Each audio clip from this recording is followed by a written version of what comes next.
Hi hello. അങ്ങനെ പോർച്ചുഗലും സ്പെയിനും തമ്മിലുള്ള ഒരു ഏറ്റുമുട്ടലിന് വേണ്ടിയിട്ടുള്ള ഒരുക്കത്തിലാണ് ഈ 2026 വേൾഡ് കപ്പിൽ.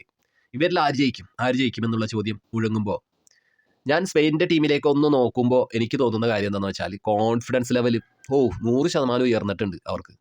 അവരതുപോലെയാണ് എതിരാളികളെ നേരിടുന്നത്. ഇപ്പോൾ ഈ അടുത്ത് കഴിഞ്ഞു പോയ ഓസ്ട്രിയ മത്സരം, എൻ്റെ പൊന്നടവേ, സ്പെയിൻ തകർത്താടി. അവരുടെ ബോൾ പൊസിഷൻ, അവരുടെ കളിയിൽ കാഴ്ചവെക്കുന്ന ആ ചടുലത, ബോളുകൾ കൃത്യമായിട്ട് തങ്ങളുടെ പ്രിയപ്പെട്ട താരങ്ങൾക്ക് എതിരാളികളോട് യാതൊരു വിധ തടസ്സവും ഇല്ലാത്ത തരത്തിൽ എത്തിച്ചു കൊടുക്കുന്ന ഡിഫൻസ്. എൻ്റെ പൊന്നടവേ, സ്പെയിൻ വേറെ ലെവലായി മാറിയിരിക്കുകയാണ്. ഫസ്റ്റ് മത്സരം കേപ്പ് വെർദെ ആയിട്ടുള്ള മത്സരത്തിൽ സ്പെയിൻ്റെ കളി കണ്ടു കഴിഞ്ഞാൽ എല്ലാവരും സമ്മതിക്കും സ്പെയിൻ നന്നായിട്ട് കളിച്ചു എന്ന് സമ്മതിക്കും. പക്ഷേ കേപ്പ് വെർദെ അസാധ്യമായ ഡിഫൻസ് ഒരുക്കി സ്പെയിനെ തടഞ്ഞു. അങ്ങനെ ആ കളി സമനിലയായിട്ട് തന്നെ മാറി. പിന്നെ കണ്ട മത്സരത്തിൽ സൗദി അറേബ്യനെ മുട്ടുകുത്തിച്ചു. അക്ഷരാർത്ഥത്തിൽ മുട്ടുകുത്തിച്ച് തന്നെയാണ് സ്പെയിൻ വിട്ടയച്ചത്. അടുത്ത മത്സരത്തിൽ ഉറുഗായായിട്ട് ഏറ്റുമുട്ടി അവരെയും ഒരു ഗോളിന് തറപറ്റിച്ചു. ഈ മത്സരങ്ങളിലെല്ലാം എടുത്തു നോക്കിയാൽ സ്പെയിൻ്റെ പാസ് ആക്യുറസി ബ്രില്യൻ്റ് ആണ്. സ്പെയിൻ എന്ന ടീം ഒന്നോ രണ്ടോ കളിക്കാരിൽ മാത്രം ഒതുങ്ങുന്നതല്ല. അതാണ് ഇപ്പോൾ സ്പെയിൻ്റെ ലെവൽ തന്നെ. കഴിഞ്ഞ ഇൻ്റർനാഷണൽ മത്സരങ്ങൾ നോക്കി കഴിഞ്ഞാൽ 34 മത്സരങ്ങളിൽ ഇതുവരെ തോൽക്കാതെ കടന്നു വന്ന ടീമാണ് സ്പെയിൻ. ഒരു ഗോള് പോലും അവർ വഴങ്ങിയിട്ടില്ല. ഈ വേൾഡ് കപ്പ് ഒന്ന് എടുത്ത് നോക്കൂ, ഒരു ഗോള് പോലും എതിർ ടീം അവരുടെ പോസ്റ്റിലേക്ക് അടിച്ചിട്ടില്ല. അതുപോലെ കോൺഫിഡൻസ് ലെവൽ കൂടിയാണ് നിൽക്കുന്നത്. പക്ഷേ നമ്മൾ പോർച്ചുഗലിൻ്റെ കാര്യത്തിലേക്ക് കടന്നു വന്നാൽ പോർച്ചുഗലിൻ്റെ അവസ്ഥ ഇത്തിരി പരിതാപകരമാണ്. ഇപ്പോൾ പോർച്ചുഗൽ ഫാൻസ് അത് കേൾക്കുമ്പോൾ എന്നെ ഇങ്ങനെ അയ്യോ എന്താണ് ഇവൻ പറയുന്നത്, ഇവൻ സ്പെയിന് വേണ്ടിയിട്ട് പൊക്കിയടിക്കുന്നു സംസാരിക്കുന്നു എന്ന് തരത്തിൽ പറയണ്ട. പോർച്ചുഗലിൻ്റെ അവസ്ഥ പരിതാപകരമായിട്ടാണ് പോകുന്നത്. അത് പോർച്ചുഗൽ എന്ന ടീം അത് മനസ്സിലാക്കി ശരിയാക്കിയെടുത്താൽ പോർച്ചുഗൽ ഗംഭീരമായിട്ട് ഉയരുക തന്നെ ചെയ്യും. ഈ കഴിഞ്ഞു പോയ നാഷണൽ ലീഗ് ഫൈനലിൽ സ്പെയിനും പോർച്ചുഗലും തമ്മിൽ ഏറ്റുമുട്ടിയപ്പോൾ പോർച്ചുഗലിലായിരുന്നു വിജയം. അത് പെനാൽറ്റിയിലൂടെ ആയിരുന്നു.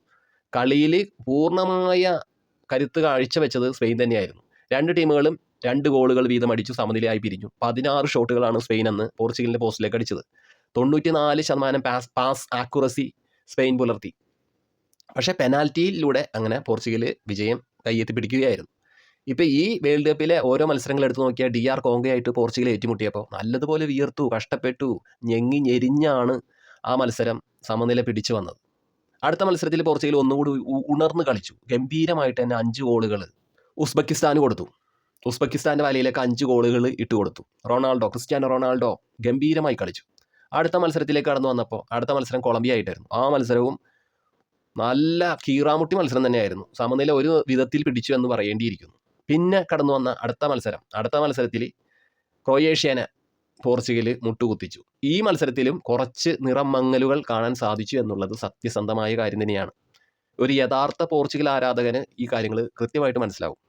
ഇത് കോച്ച് റോബർട്ടോ മാർട്ടിനസ് മനസ്സിലാക്കി, ആ തെറ്റുകൾ മനസ്സിലാക്കി നല്ലതുപോലെ പോർച്ചുഗലിന് ശക്തി പകർന്നാൽ, പോർച്ചുഗൽ ഗംഭീര ശക്തിയായിട്ട് ഉയർന്നാൽ സ്പെയിൻ ഇവിടെ തകർന്നടിഞ്ഞു പോവുക തന്നെ ചെയ്യും. കാരണം ക്രിസ്ത്യാനോ റൊണാൾഡോയുടെ ഒരു മാസ്മരികമായ ശക്തി ഉണ്ടല്ലോ. നമ്മൾ ഒരുപാട് കളികൾ കണ്ടിട്ടുണ്ട്. ആ ലെവല് വേറെ ലെവല്. ആ ലെവല് അങ്ങേര് കയ്യിലെടുത്താൽ മറ്റ് താരങ്ങൾ ഇപ്പം തന്നെ ബ്രൂണോ ഫെർണാണ്ടസ് ആയാലും സാമു കോസ്റ്റ ആയാലും വിറ്റിൻഹ ആയാലും ആരായാലും അതിനോട് ഒപ്പത്തിനൊപ്പം നിന്ന് പോരാടിയാൽ പോർച്ചുഗലിൻ്റെ കയ്യിലിരിക്കും ഈ കപ്പും ഇവിടുത്തെ വിജയങ്ങളെല്ലാം. പക്ഷേ പോർച്ചുഗൽ കുറച്ചും കൂടി ഉണർന്ന് കളിക്കാനുണ്ട്. സ്പെയിൻ്റെ ഇപ്പോഴത്തെ ലെവൽ വെച്ച് നോക്കിയാൽ പോർച്ചുഗൽ ശരിക്കും പറഞ്ഞ താഴത്തെ തട്ടി തന്നെയാണ്. ഇപ്പോൾ ഇവർ രണ്ടുപേരും ഏറ്റുമുട്ടിയാൽ ആർക്കാണ് വിജയസാധ്യത എന്ന് ചോദിച്ചു കഴിഞ്ഞാൽ 100% വിജയസാധ്യത സ്പെയിന് തന്നെയാണ്. അതുപോലത്തെ കോൺഫിഡൻസ് ലെവലിലാണ് സ്പെയിൻ്റെ കളി.